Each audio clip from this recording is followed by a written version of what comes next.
Okay, so let's get started. So today's broadcast is dedicated to be l'refuah shalema to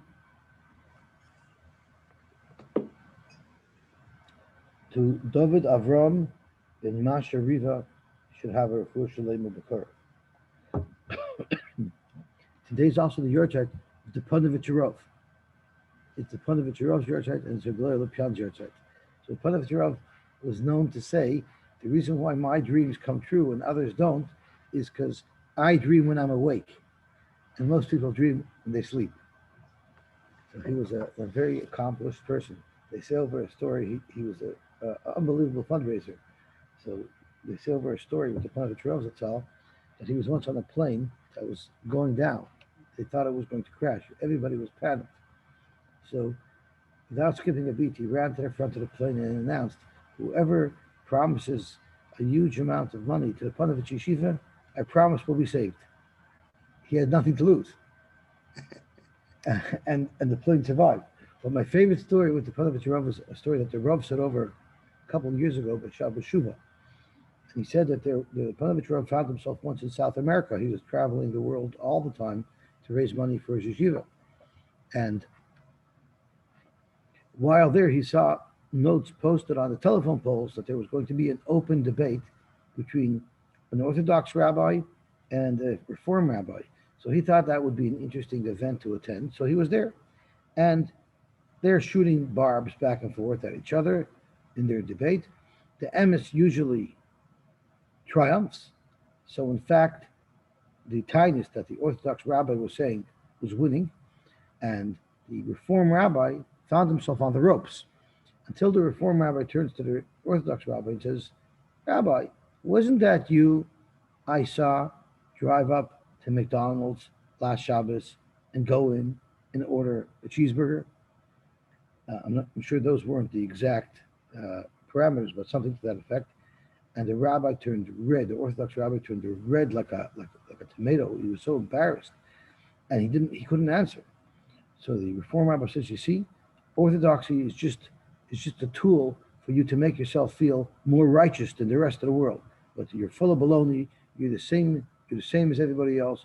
You just are trying to make yourself feel superior. You're a fake. You're a phony. You're a fraud. Your whole nonsense of Orthodox Judaism is fraudulent." That was like a total wipeout, a total knockout, and like the whole audience hushed and gasped because this was like a real knockout.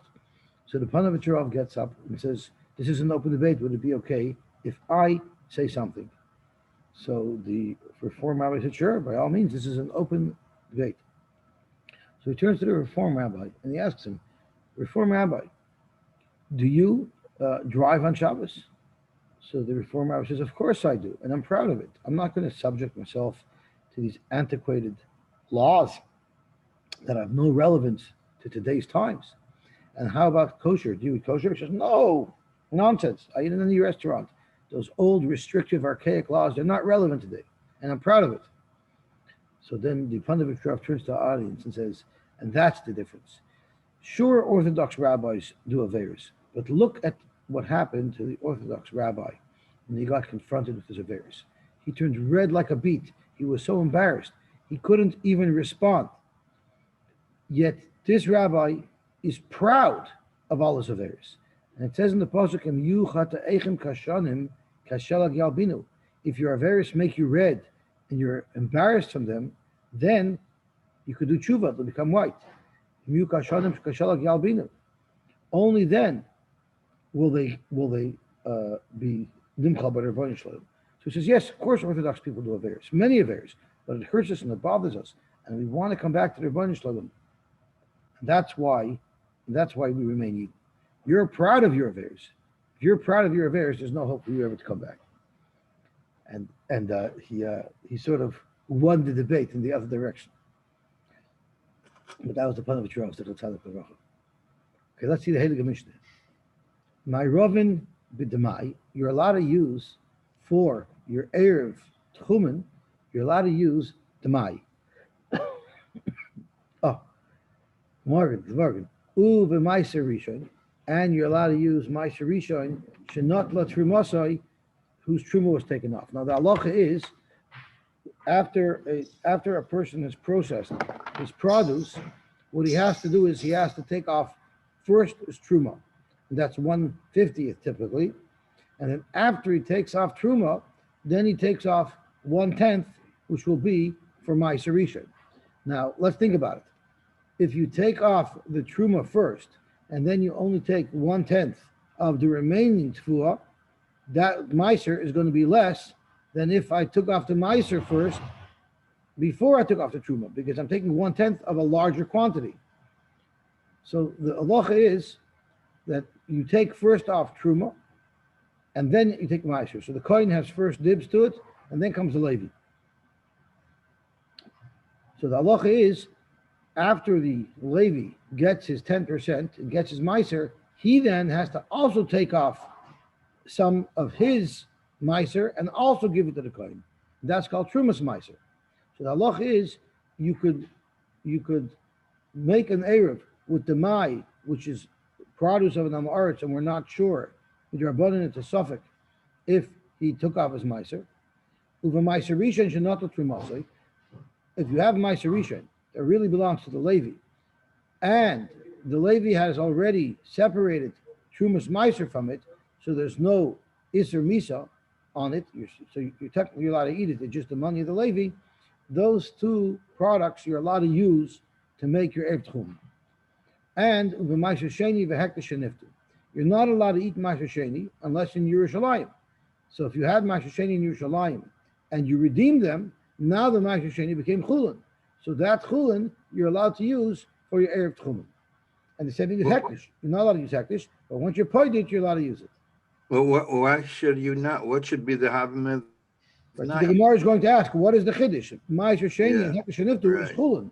So we don't need the Mishnah to tell us that you're allowed to make an Erev with Chulin. That's what you're supposed to make it with. And that's what the Gemara is going to address. V'akohanim b'chala. And kohanim are allowed to make an Erev with chala, just like they're allowed to make an Erev with truma. It belongs to them, even though it has a kedusha. Avol, what you're not allowed to make an Erev with, or not what you're not allowed to, it will not be effective if you made the Erev with the following. V'loi b'tevel, because it's also b'chila to everybody. V'loi b'ma'aser rishon shaloi not l'trumasai. Ma'aser rishon, where the Levi has not yet taken off his trumas ma'aser. So that ma'aser rishon is isser misa for anyone to eat it, because it's considered still tevel. And v'loi b'ma'aser sheni v'hekdesh shaloi niftu. If it's ma'aser sheni not in Yerushalayim or hekdesh anywhere, then you cannot use them for your Erev Tchumen because they're not food that you can use. Let's go through each item in the Mishnah and understand what the potential problem is, why it's not good for an Erev, and why it's a Chiddush. The Mai, the Gemara, why do I need the Tana to tell me that I could use the Mai? So not why do I need to? How could the Tana say that I may not use the Mai? I may use the Mai. The Tana says I may use the Mai. I'm not allowed to eat the Mai because I have to separate Trumas and Ma'asers from it. So if I may not eat the Mai, how can I use it to make an Erev Tchumen? So Gemara Migu, the Ibai Mavker, since if I wanted to be Mavker L'Nichsei, if I would be Mavker, all of my Nechosim, I could become an Ani, have an Ani, V'chazulei, and then I would be allowed to eat the Mai, because an Ani is allowed to eat the Mai, Hashanami Chazulei, since with Amir being Mavker, his Nechosim, he will be able to eat that Mai. We don't consider that the Mai is not Royal Achila, because he can easily change his situation so that he's allowed to eat the Mai. Itnan Machilun is Aniyim the Mai. An Ani is allowed to eat the Mai. The whole Chomer is only the Rabbanon. Really, Roiv Amei Haaretz do take off Trumas and Ma'asers. It's only a question of a Rabbanon the Chomer. They relax the Chomer for an Ani. So therefore, anyone can use the Mai for an Erev because anybody could make themselves into an Ani. The question is, first of all, on Shabbos, you're not allowed to do Masu Matan. You're not allowed to make Kinyanim. You're not allowed to give someone a gift on Shabbos. So how could you be Mafker? So the Shari Melech says, a very important Yosy, that when you're being Mafker, I'm not transferring something from me to you. Rather, what I'm doing is I'm just pulling myself away from it. That would not be Osir and Shabbos. So that's why on Pesach, you're allowed to be mevatel or be mafker chometz, it's not a question of masamaton because you're not transferring it to somebody else. You're just removing it from your rishus. The other question is, why in the world would we say that if there's a wealthy man, he would just be mafker everything he has so that he can eat a piece of bread that's made out of demai? That's not logical. People would not be mafker their nechasim to be able to eat a little bit of demai. So there's different svaros in the Rishonim to address this shaila, and one of the simple truths is that just because I'm mafker my nechasim, it doesn't mean that I'm advertising that to the world. Nobody has to know about it. So I'm mafker my nechasim. Right now, technically, I'm an oni. I'm allowed to eat demai, and then I'll go home and I'll get my nechasim back. But it's still a technicality with which anybody can use to eat the demai, and therefore demai would be good for Erev Tchum. Well, hang on a sec. Just because there's a potential there doesn't mean that that's actually an actuality. Correct. What is it? What is the state now? The state now that it's demai and nobody can use it. Right now, nobody it's can demai. eat it. So right now, it's demai, and an oni can use it. An ani could use. Oh, an ani could right use now. it. So he doesn't have to mafker his nechasim. Just an ani could use it. That's right, and anybody could become an oni. So anybody can use this demai. But even only when they're mafker, they're nechasim. That's right. So since going into Shabbos, I could use it if I wanted to. I could use it. All I have to do is be mafker my nechasim. It's considered usable to me. I don't get it. It shouldn't be usable to you until you actually are mafker your nechasim, not just because it's possible. It's accessible to me. It is accessible to me. At this point in time, it's not accessible. Only if you're mafker your nechasim. So that's good enough to be considered accessible. Just like a nazir is allowed to use yayin. He's not allowed to drink wine, but since he can be shoyal on his neder, he could actually find a way to be able to enjoy this wine on Shabbos. So since there's a way for him to enjoy this wine on Shabbos, when he places that wine in a place, we'll say that he'll be kodesh shmisa there because he does have some connection to that food, and he could use it if necessary. The wine he could give to somebody, and that's the difference. That's a good point you're bringing up. We had a machlokes in the Mishnah if this food has to be mutter to me to eat, or it's enough that I can serve it to someone else. Such as the machlokes in the Mishnah was, can the Yisrael make an erev with Teruma? There's a machlokes in the Mishnah. One mandamar holds I have to be able to eat it myself, and Yisrael cannot eat Teruma. The other mandamar held that no, since I can serve Teruma to a kohen, that's also considered food for an erev, because the erev Tchumen food doesn't have to be necessarily food that I'll eat myself. It might be enough if it's food that I can serve to another. But even if you hold that it has to be food that I can eat myself, yayin the nazar would still be mutter, because we say that even the nazar himself, if push came to shove, would be able to find a way to drink that wine. So that's good enough to say that, because if you think about it, all I'm trying to accomplish is say that I'm parked here. And when a Jew places food somewhere, a Jew is located where his food is. I'm parking food here. So the question is, if I'm parking something there that I could never possibly eat, then it doesn't indicate that I'm trying to park in this place for Shabbos because I put something here that I can't ever eat.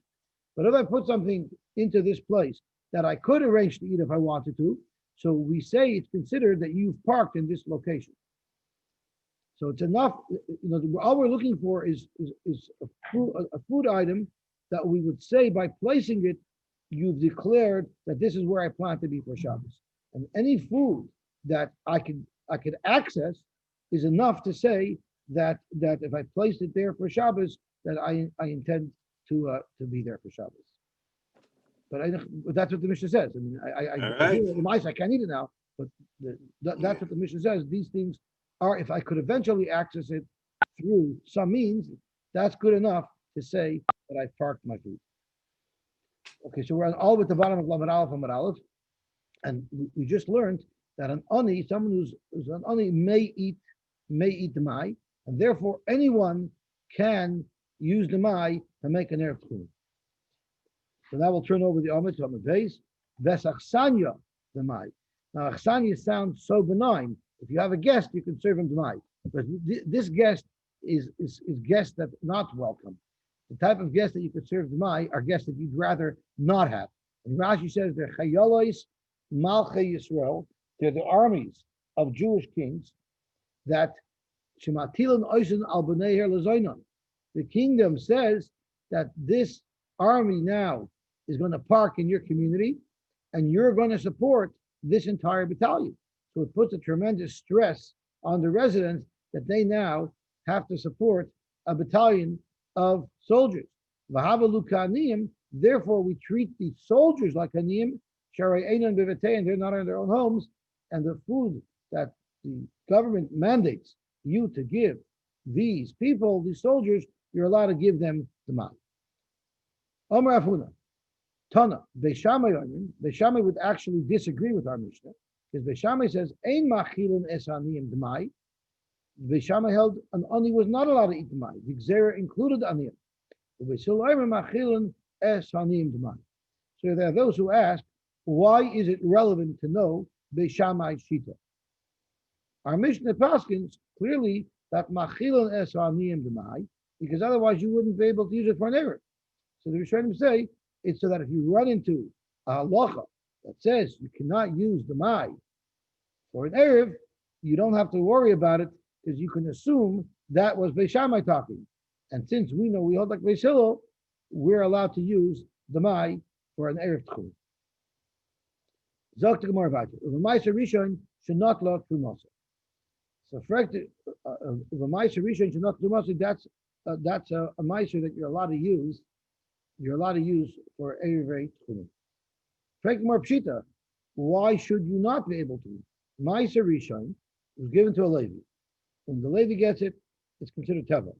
Until he takes the Trumas Ma'aser off of it. And once he takes the Trumas Ma'aser off of it, now this Ma'aser is regular Chulin to the Levi.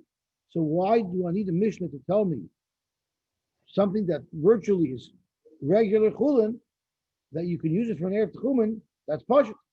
So it wasn't such a simple transaction as you think, but rather shehekdimai v'shibol. So let's review again what we said in the Mishnah, and that is the order of how you're masakin your tefua. Once your tefua becomes permanent, and that means after your tefua is completely processed into grain, and you brought it into your home, at that point there's a chiyuv to take off Trumas and Ma'aser that gets triggered. And the way you take off your Trumas and Ma'aser is first you take off the Truma, you take off the 1/50th and give it to the Kohen. From the remaining amount, you take off 1/10 and you give it to the Levi. Now, if my grain was still on the stalks, it means I haven't even threshed it yet. So technically, there was no Chiyuv, Truma, or Ma'aser triggered yet. And what happened is the Levi came, the Notla, the Levi came and took 10%. So the Levi beat out the Kohen. He took his 10% before the Kohen took his 2%, which is 1/50. And after the Levi took his 10%, he not let me mention Trumas Ma'aser. He took off the Trumas Ma'aser from it because what he takes is Tevel until he's misakin it by taking up the Trumas Ma'aser. The only problem is the Kohen never got his Truma from it. So his whole Ma'aser yield that he took really was a little bit more than it should have been, because had the Kohen taken his Truma first, then the Levi would have only taken 10% of the remaining tefillah. Now the Levi took 10% of the entire tefillah. So the question is, in addition to the Trumas Ma'aser that the Levi always has to give the Kohen, does he have to give the Kohen his share of what the Truma would have been of this Ma'aser, meaning another 1/50th? Does he have to give 1/50th of his Ma'aser to the Kohen? Because really the Kohen should have taken that even before he took his Ma'aser. So speaking, we're not limited Trumas Ma'aser, but we're not limited Truma Gedola. the Levi never gave the Kohen back his Truma Gedolah. And the question is there a chiyuv for the Levi to do that?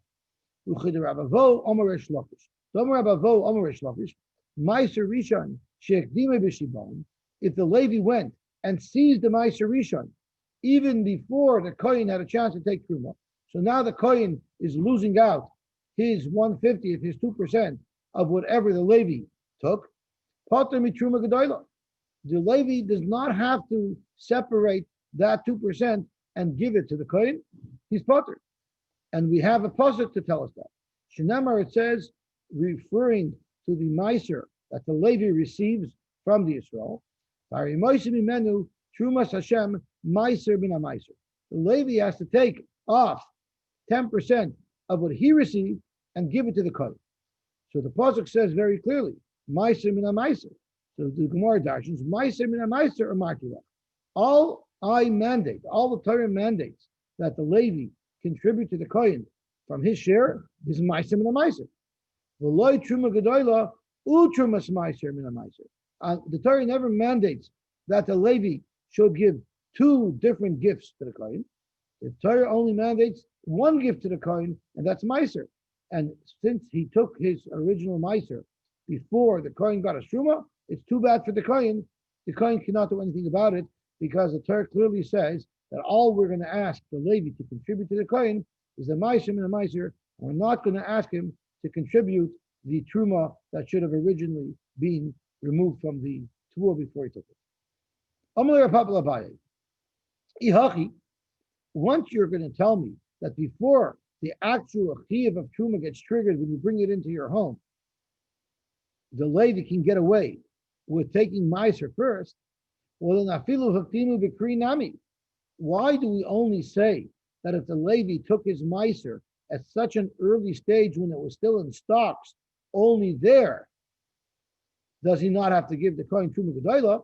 Even if we already threshed and winnowed, and now we have a big pile of actual kernels, but since it was not brought into the home yet, it still didn't have the chiyuv of Truma triggered. So if the Levi took it when it was in the Kri, why don't we say there as well that the Levi would not have to give Truma from his Meiser? Omer lei, Alecha Omer Kra. For this, we have another pasuk that says, let me just peek in the Bach. Ois Beis. Alecha Omer Kra. B'ludim ksiv Terimu Trumas Hashem Mikol Ma'aser Seichem. So it says Mikol Ma'aser Seichem Terimu is called Trumas Hashem. It says Kain Terimu Gam Atem, referring to the Leviim. Trumas Hashem Mikol Ma'aser Seichem. You have to take Truma from all of your Meisers. So you have a pasuk that indicates that you have to take Truma from Meiser. So in fact, we have two psukim that seemingly give off contradictory mashmoyis. The first pasuk seems to say that the Levi only has to give Trumas Meiser, he never has to give Truma. The second pasuk says you have to give Truma as well. So we need to apply each of these two psukim to different situations. So Umar Rois, why would you apply the pasuk that says that you have to give the Truma to the place where it was a decree, and the pasuk that says you don't have to give the Truma to the place which is the Shivalim? Umar Rois, maybe apply it the opposite way. The svara is high idin the high low idin. In the case of Kri, it's already grain. Once it's grain, and it's of course in a much more advanced process of its cycle, it's logical to say that at that point it'd be a chi of Truma triggered, and the Levi would have to contribute Truma from the Meiser that he took. But when you took it from such an early stage, like when it's still in its stocks, there the svara is that the Levi shouldn't have to contribute. Now the Rishonim jump on Rashi over here because, of course, it's like that. Who would have thought the opposite? Why would you think that when don't I have to give Truma? That's if I took it when it's already kernels. And when do I have to give Truma if I took it at an earlier stage? What's the logic in that? So because of that, Toshis is a different shot. But Rabbi Elevin spoke out from one of the Rishonim a Geshmak of shot. If the Levi comes and takes when it's still b'shivalim, the Levi knows without a doubt that the Kohen hasn't yet taken Truma. It's too early. So therefore, there'd be a swear that he'd have to give Truma because he knowingly deprived the kohen of his truma from the ma'aser that he took. But if he came later on when there's only kernels, the Levi could think, oh, it's already somewhat processed. Maybe the owner has already given the truma, so he doesn't know that he's taking away from the kohen. So maybe that will be the svara. When the Levi knows for sure he's taking away from the kohen, maybe there he would have to give the truma back to the kohen. But on the other hand, when the Levi took it innocently, not realizing that the kohen hadn't yet received his fair share, maybe then we wouldn't punish him. So that's one of the svaras to say for sure. But the Gemara obliged there, when it's in a very primitive state, there's no chiyuv truma. There the Levi won't have to give the truma. But when it's more of an advanced state, then we require that the Levi contribute the truma. So getting back to I'm sorry. Just to be clear, so we're not talking about the grains becoming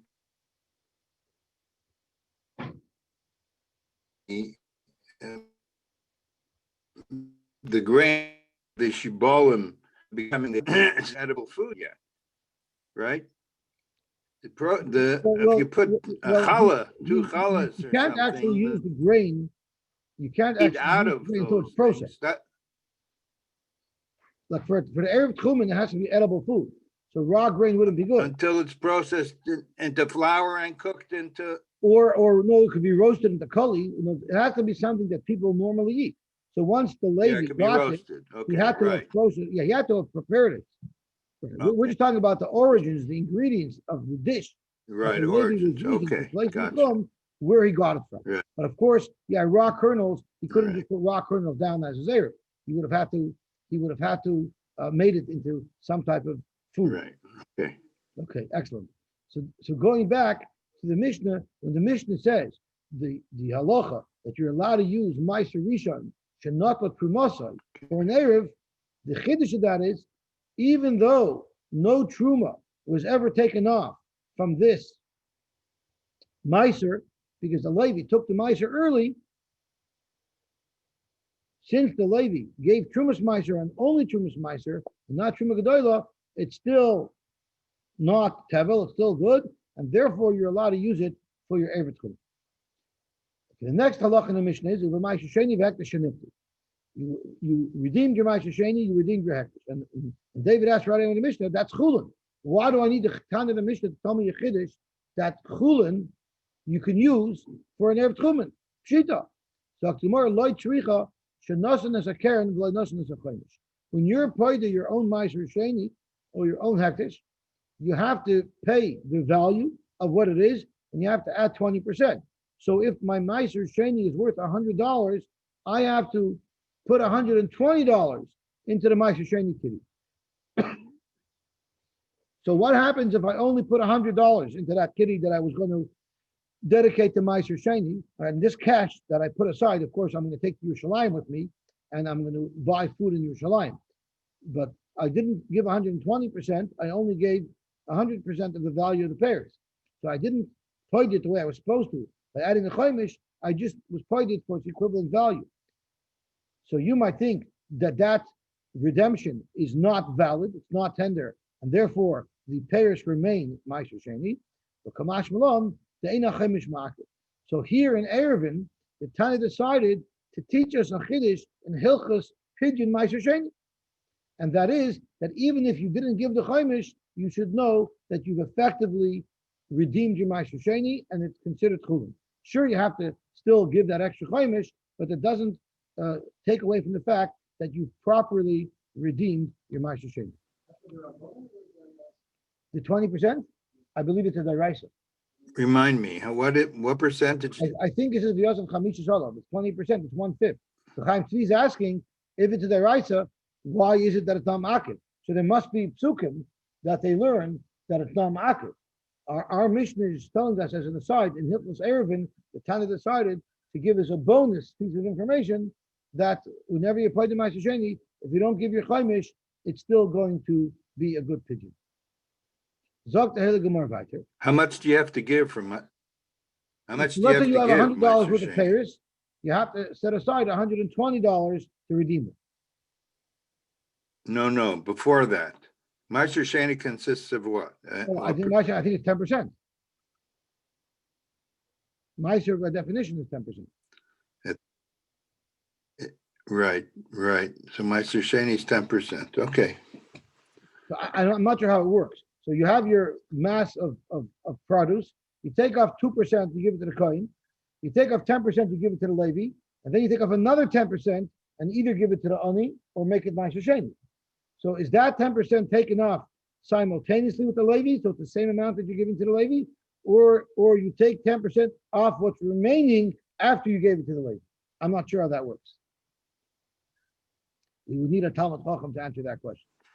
1 minute. Isn't Meiser Sheni, when you give Meiser Sheni, you're also mechuyev in Meiser Rishon? I thought different every years year for you have to give Meiser Meiser Sheni. Rishon. Every year you have to give Meiser Rishon, but in addition to giving Meiser Rishon every year, 2 out of 3 years you have to give Meiser Sheni, and the third year you have to give Meiser Ani. Mm-hmm. It's like federal tax and provincial tax and municipal tax. Right. A lot of tax, but it's still less. Tax on tax. That's right, but it's still not as much as we pay. It's a tax. It's not an tax. We get a tax by our government. Okay, avalei b'tevel. Look more pshita. It's pashut that you're not allowed to use tevel for erev tchumen. Nobody can eat it. The tomorrow letricha the tevel tavel midirabanan. We're talking about something that midaraisa was not mechuyev in terms of ma'asros, and it's only midirabanan, and even that we're not allowing you to use for an erev tchumen. What's an example of produce that only has chiyuv terums and ma'asros midirabanan? It's kagoin shezaru ba'atzot she'ein nakum.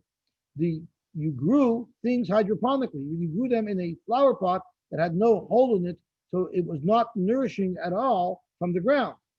Really, midaraisa, such product is not mechuyev in terums of ma'asros, but midirabanan is. And the fact that midirabanan is a chiyuv terums and ma'asros is enough to say that this food is not food that's eligible to make an erev tchumen. V'loy b'ma'aser rishon shaloi natra trumasa. You cannot use ma'aser rishon. So if a Levi has his ma'aser rishon and he wants to use it for erev tchumen, if he didn't take off trumas ma'aser yet, he cannot use it for erev tchumen. Well, if a Levi didn't take off trumas ma'aser yet, there's a chiv misa on it. It's teva. It's more pshita. What is the chiddush of the fact that if a Levi didn't take off his trumas ma'aser, he cannot use this produce to make an erev tchumen? Zok Gemara loy tzricha she'akdimai b'kri. And I need to add that when the Mishnah says shlanat trumasai, we're changing. It doesn't mean you didn't take off the trumas ma'aser, because that's pshita. Shlanat trumasai here means again the Levi went and took the produce early before the Kohen had a chance to take his truma, and that's what we're referring to. So ma'aser shlanat trumasai, meaning the Levi did not take off the truma that he netted because the Kohen didn't take the truma before he took his ma'aser. But he went early and took it while it was still in a pile, but it was in grain form. We've already said there the Levi is mechuyev to contribute that truma back to the Kohen, and he didn't do that. And not let me make the trumas ma'aser. He took off the trumas ma'aser, so it's technically not tevel. There's not an isher misa. But not let me make the truma gedola. He didn't yet take off the truma gedola. Mao de tema you might think that we should go with the tanya that Rapapa told Abaye that even if it's a tima b'kri, the Levi should not be mechuyev to pay back the truma to the Kohen. Kamashlan kedeshani lei. Kamashlan, like Abaye answered, that we have another pasuk that says that the Levi has to give 2 trumas ma'aser and the original truma. And we applied that to a case where the Levi took his meiser when it was still in grain form, and there the Levi does have to pay back the truma. That's the chiddush of our Mishnah, that if the Levi came and took his meiser before the Kohen had a chance to get the truma, the Levi has to pay back the Kohen the amount of truma that he would have had from this truma. The next item that you're not allowed to use for an erev tchumen is if ma'aser sheni v'hekdesh lo niftu. If ma'aser sheni was not redeemed and hekdesh was not redeemed, you're not allowed to use that. Again, in fact, more pshita. Of course you shouldn't. It's hekdesh. It's ma'aser sheni, and it's not in Yerushalayim. You can't eat it. So tomorrow latricha shepadon v'lo padon kilchas. You did redeem the hekdesh. You did redeem the Meiser Sheni, but you didn't do it properly. For instance, Meiser Shapada al Gavasimun. Meiser, you used a coin that was rubbed out, it didn't have a good form on it, and there's a pasuk, the pasuk says, the Tzarta Kesef Sheyesh Alav Tzura. The only type of money that you're allowed to use to redeem Meiser Sheni is money that actually has the imprint on it. If not, it's not a good pigeon. Or Hektish Shechiloi al Gav Karka. Or if you redeemed Hektish with Karka, which you cannot do, even though it's Shavak Kesef, Rachman Amar, the Nasan Kesef, the Kamloi, it has to be metaltlin that you're poida Hektish with.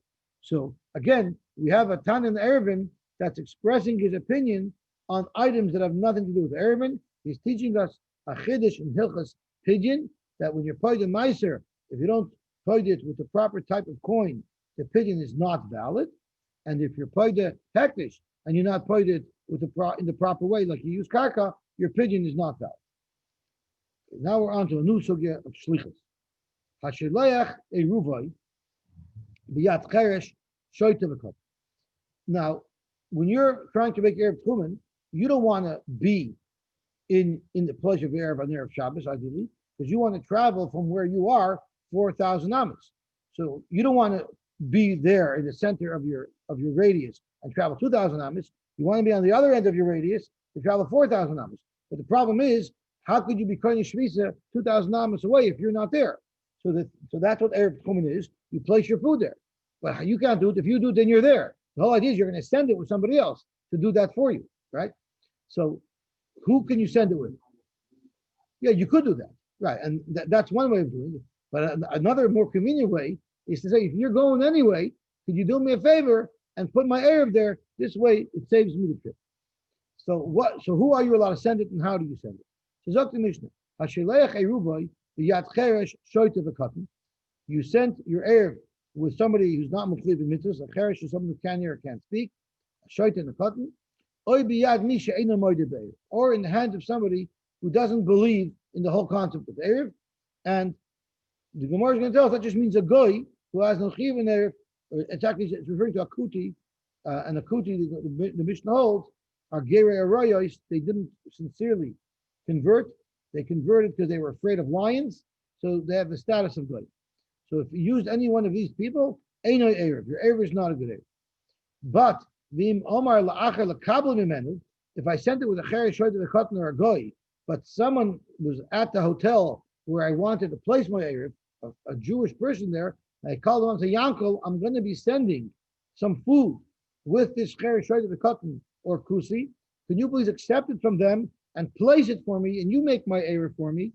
Then I raise the Erev, then it's a good Erev. In other words, the mode of transportation is not relevant. What's relevant is the person that's making the chalois of the Erev is someone who is mechuyev mitzvahs. In fact, why should you not be able to send an Erev with a cotton? The Amar Avuna, cotton goyvas Erev. When it comes to Erev Chatzeris, someone goes around to all the residents of the Mavli or all the residents of the Chatzar, and they ask them to contribute a little bit of food, right? And then they compile a big portion of food that belongs to all the people of the Erev. They put that into one apartment, and that joins everybody together. And we allow a cotton to do that. So if we allow a cotton to do that, why don't we allow a cotton to do Erev Tchumen on behalf of you?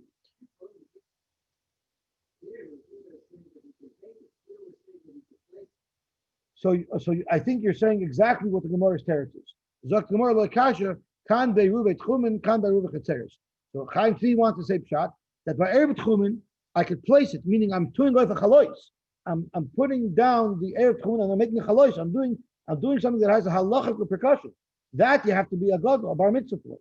However, just gathering something, that's not what causes the Erev Chatzeres to work. What causes the Erev Chatzeres to work is the fact that we all have a portion that's in your apartment. That's what does it. There's no lomdish chalois happening over here. So the fact that he's the delivery person, you could have used a drone to do the same thing, because it's the fact that all of our portions, all of our food happen to be physically situated in one apartment. That's what does it. So therefore, just to have someone be a delivery person, that's not an issue at all. Avad it's allowed. But by tchumen, you have to do a chalois.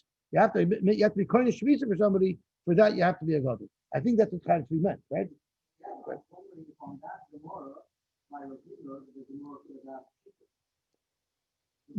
So Chaim Tzvi saying the Gemara should have asked Pshita that what?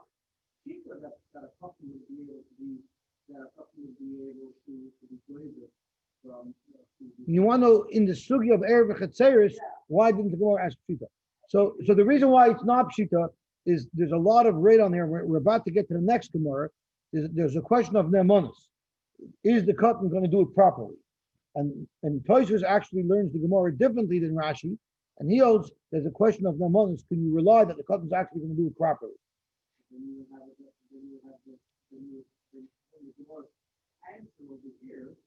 So Tosfos has a different shot in the Gemara's answer over here, but as far as Pshita, it's not Pashit because you're relying on the cotton.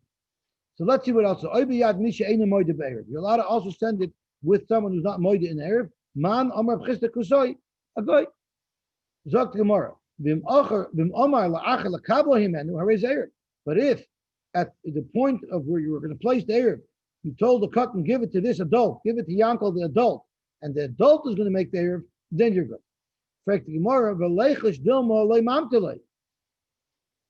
How could I go out on Shabbos assuming that the cotton delivered the Erev to the person over there and it was placed? How do I know it was done? How could I rely that the cotton did it?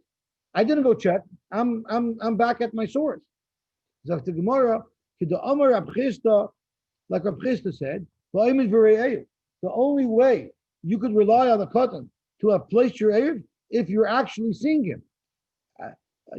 I guess you could see him from a distance. You use binoculars, or you have him do a video conference to make sure that he went and delivered it. You have to be able to prove that. You cannot rely on him. You have to supervise it. Now, Rav Chisda said it regarding something else, but the Gemara wants to apply it over here. David, what He's on Zoom. On Zoom. Oh, that's right. You can watch him on Zoom to make sure he zoomed right over there. How do you know that the person at the other end who you asked to receive the Erev from this cotton, how do you know he did his job? If you can't supervise, if you didn't supervise that. So the Gemara didn't say you have to watch to make sure that the gadol placed the Erev. Rather, if I called up the gadol before Shabbos and I told him I'm going to be sending food with this cotton, do me a favor, take it and place it. So I have to confirm independently that the cotton did the delivery. But once I know that the cotton did the delivery, I can assume that the gadol who I asked to place the Erev, I can assume he did it because there's such a concept, Dr. Bichil, of shliach oishes shlichusai. When you make a shliach, you can rest assured that the shlich did his job. Hachanami, so we can apply that concept here to Erev Tchumen. Chazaka shliach oishes shlichusai. If I ask someone to make an Erev for me, I can rely on the fact that he did. Where did Reb Chisda express his halacha of Oimid V'Re'ehu, and where did Rabbi Chiel express his halacha of Shliach Oishes Shlichus? They said it regarding the following halacha. The Tanya, Nosnain Lepil V'Halicha. You need an Erev Tchumen, and you just put the food on an elephant to carry it, or Lekoif V'Halicha. And basically, Pil is an elephant, Koif is a monkey. It really means a drone. You put it on something that cannot really make Eruvin for you, but you just put it on something that would transport it. Ein ze Eruv. That wouldn't be an Eruv. However, if you told somebody at the place of your Eruv, I'm sending it to you with a drone, please accept it and place it, then I raise Eruv. And on that halacha, the Gemara asked, on that brayso, the Gemara asked, maybe the drone didn't deliver it.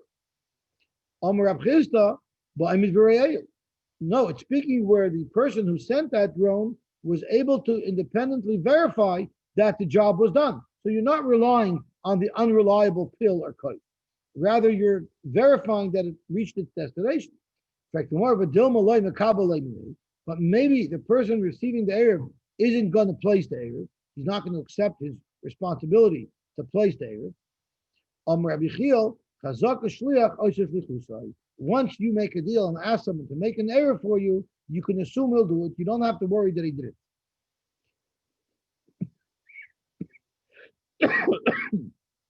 Amar Rab Nachman, Bishal Torah ein chazaka shliach asher shlichusa. When it's a shayla v'daraisa, tchumen is only the Rabbana. But if it's a shayla v'daraisa, we say ein shliach asher shlichusa. It's bishal soifrim. If it's a shayla v'darabanan, then we'll rely then chazaka shliach asher shlichusa. And Rashi says, and a good example of a darabanan is kagoyin erev tchumen. You could rely. Rabbi Chiel said, you could rely on it because it's only a shayla of a drabanan. How is it? Wait a minute. How's it only a drabanan? Erev Tchumen is, according to most Shitas, is only midrabanan. Midaraisa, you're allowed to go as far as you want on Shabbos. Oh, a minute. That's a big chiddush to me. What do you mean? Why are you allowed to go wherever you want, midaraisa? Where does it say in the Torah that you're not allowed to? Don't you learn it out of, there's a pasuk not to leave the house. That's an esmachta. That's an esmachta. So, esmachtas we don't consider deraisas? No. You're talking about the pasuk in Parshas Hamon, right? Yes, that's right. I thought that's where we learn. There are those who learn that Haitzah on Shabbos is also from that pasuk. Right? You're not allowed to take your basket to go gather the mun, and it's referring to Moitzi Mirshus Arabim. So if that's used for Tchum, according to Yehuda, it's Deraisa. But according to most Shitas, it's Derabanan, and that's only in Asmach. So 2,000 Amos is going beyond 2,000 Amos is a Derabanan? Yes. That's a big chiddush to me. All right. I got to change my thinking now. Okay. We have Sheshis Amar. Echad zeh ve'echad zeh chazak a shliach asher shlichusa. Even for a deraisa, you could rely that a shliach will do a shlichus. Amar Sheshis mina minallah. How do I know? Where did I get this from? That you can rely on a shliach, and people are rock solid. They'll for sure do what you ask them to do. It's none. Now there are those who say, there's a lot of raid on this in the Rishonim. If I ask you to give shalach manas for me, I don't know if you could say chazak shliach shlichusa. It's only if it has a significant consequence. You say shliach shlichusa. So there's a whole bunch of shilas to what degree you apply this. But well, that's for sure. Shalach manas is for sure drabanan. No, it's the drabanan, so you can rely on it. But it could be if there's no major repercussion. There's a chiv of the mitzvah of Mishleich Manos. Well, what if I already was Yosy Mishleich Manos? Oh, you're going to his house, give it to him. There's a shayla if you say Shliach Asher Shlichusay there as well. Or maybe you only say it for his bar mitzvah. Maybe the shliach was only guaranteed to do it if he knows that if he doesn't give the get, this lady's going to be a neshizish. But for mundane matters, you might not be able to assume that someone does it. So, in other words, when you say the check is in the mail, it doesn't necessarily mean that I'm going to get it, right? We know the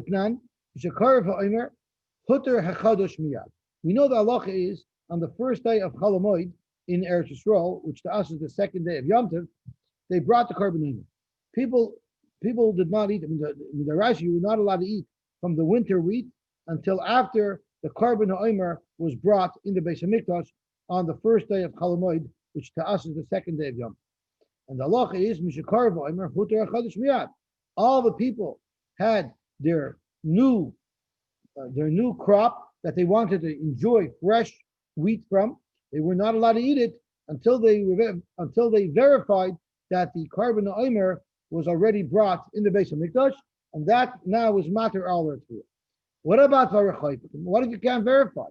You live far away. And you don't, in those days, it didn't have communication like we have today. And how would they know if the Omer was brought?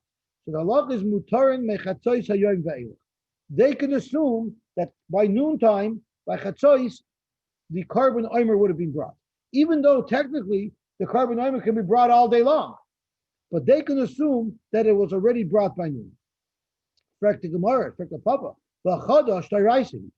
Isur Dairaisa to eat from the new grain before the korban omer is brought. The katani, and it says in the brisa, harachokim mutarin Mechatzois hayom ve'elach. Lav mishum. Isn't it because chazak shliach oishes l'chusay? So the problem over here is, how do you see here chazak shliach oishes l'chusay? The kehanim are in the base of mikdash; they have to bring a carbon. So Tosfos clarifies what this raya is. That's going to help us to understand the future rayas that the Gemara brings. And Tosfos says, "Avol gav del karchach tzrichen lahakriv mishum mitzvah omer." Never mind the shlichus that they're doing on behalf of Klal Yisrael. They have an independent mitzvah for themselves that they have to be makriv the carbon omer. So you don't see shlich oishes l'chusa here. You see they had a chiyuv to do a mitzvah. They did a mitzvah, but you don't see from here shlich oishes l'chusa. Zoktoisus mikomokim ma'isi raya meha the show recholti mechatzois ve'era. Afagav the shows kol hayoim. Really, the kohanim to be makayim their mitzvah to bring the carbon omer, they could bring it anytime. Since they know that the rechokim are relying on them, therefore they rush. So they're not doing it for themselves. To be mekayim their own mitzvah, they could have done it any time. But since they know that people are waiting and expecting it to be ready for noon, they make sure to get it done by noon.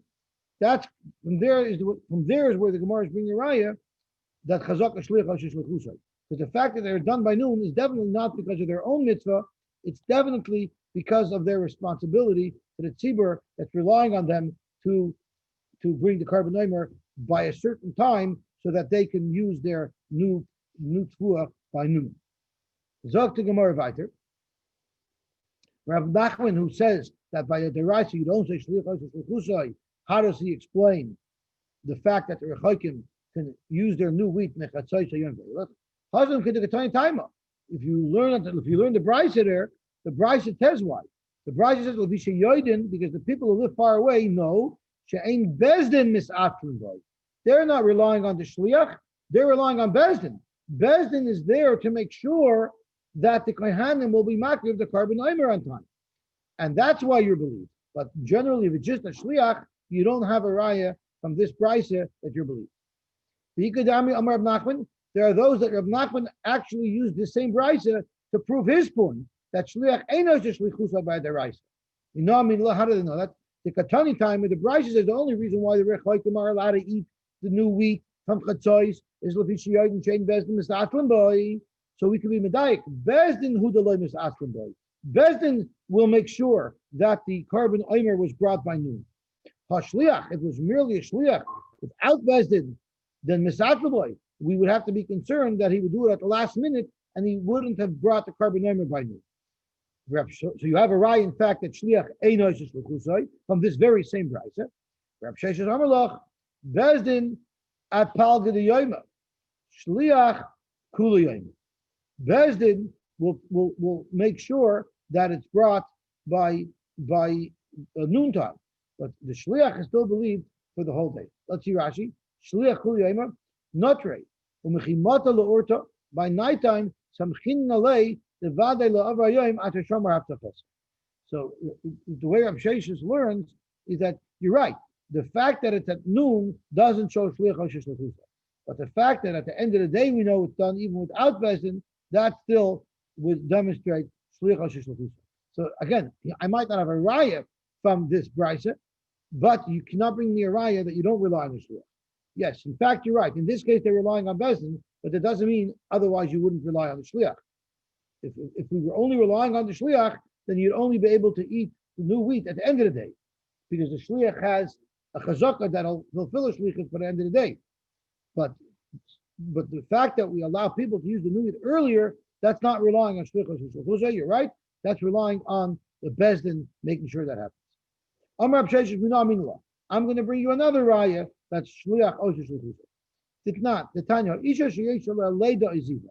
So the halacha is a woman who was a zava or gave birth, at the end of her tahira cycle, she has to bring a carbon, usually they're birds, and then she's toivel, and then she can eat from kachim. Now she didn't actually go and buy birds and bring those birds to the kohen.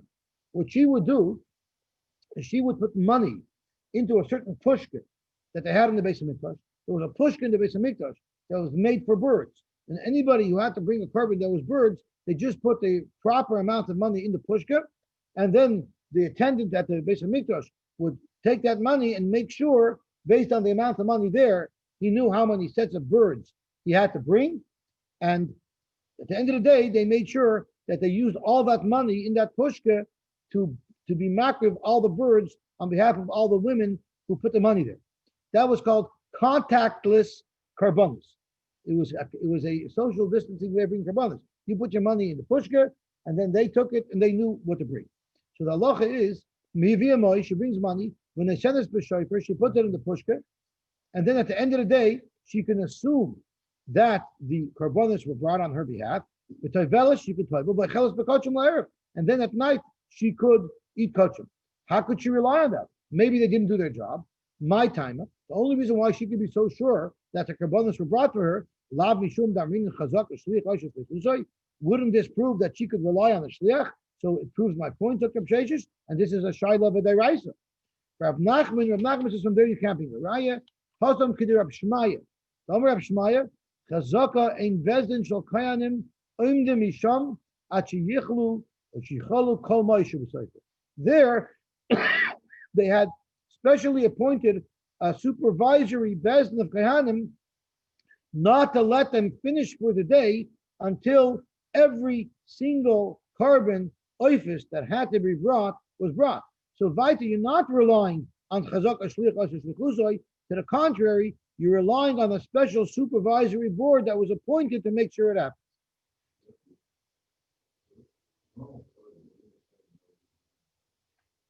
A normal carbon he would know, but the carbon oifis he actually doesn't. Okay. So let's say it's $20 a pair of birds. So if there's $200 there in the shofar, they know that they have to. Okay, that's the thing. Amar Absheshus, Midah Aminallah. How do I know that you could rely on a shliach? The Tanya, Amar lechaveroi, say v'lakate lachateinim etenas. Let's say I own a fig tree, and I tell my friend, you know what? Go take as many figs as you want. I don't care.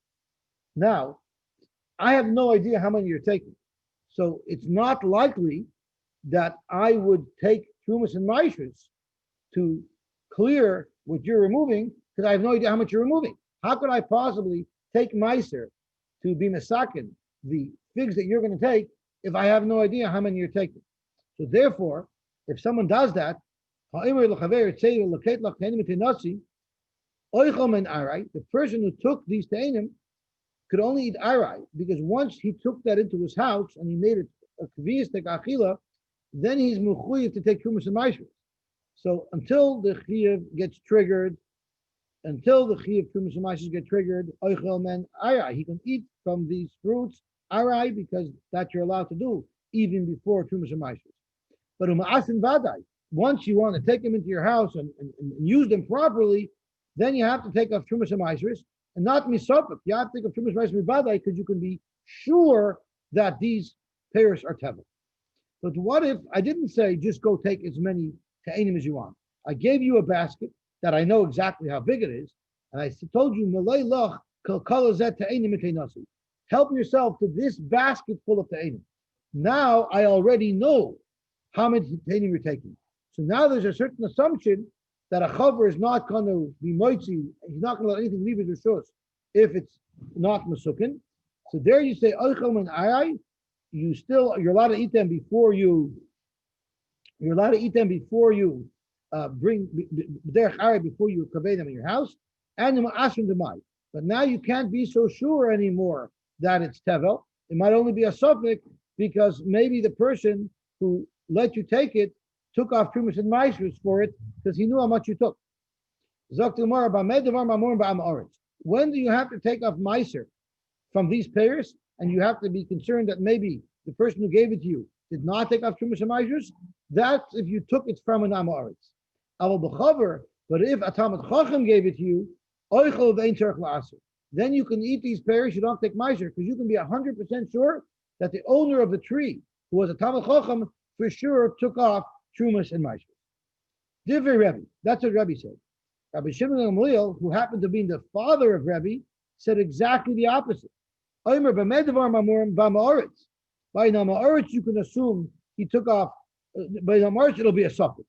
That we say it's the Mai, but it's a suffix. By Nama'aretz, we don't know if he took off Trumas and Maasros or not. Aval b'chaber, we know for sure the Chaber did not take off Trumas and Maasros. Eino oichel ache ya'aser. Why is that? We said earlier that a Talmid Chacham, you're not allowed to take Trumas and Maasros off to be Masak and Paris unless everything's together. I cannot take Paris in Toronto and use them to be Masak and Paris that I have in Detroit. It has to be all together. So since I told you to take a basket of Paris and go home, I cannot now be Masaking those Paris with what I have here because they're not together. And since you didn't see the Talmid Chacham take off the Trumas and Maasros with you together when you picked them, clearly the Talmid Chacham is not going to do it later because he would have never taken off Trumas and Maasros unless everything is there together. So therefore you can assume without a doubt that the Talmid Chacham did not take off Trumas and Maasros, and therefore you for sure have to take off Trumas and Maasros. Amar Rebbe said, Nirin Devarai Midivrei Abba. I actually like my approach much more than my father's approach. Why? I'm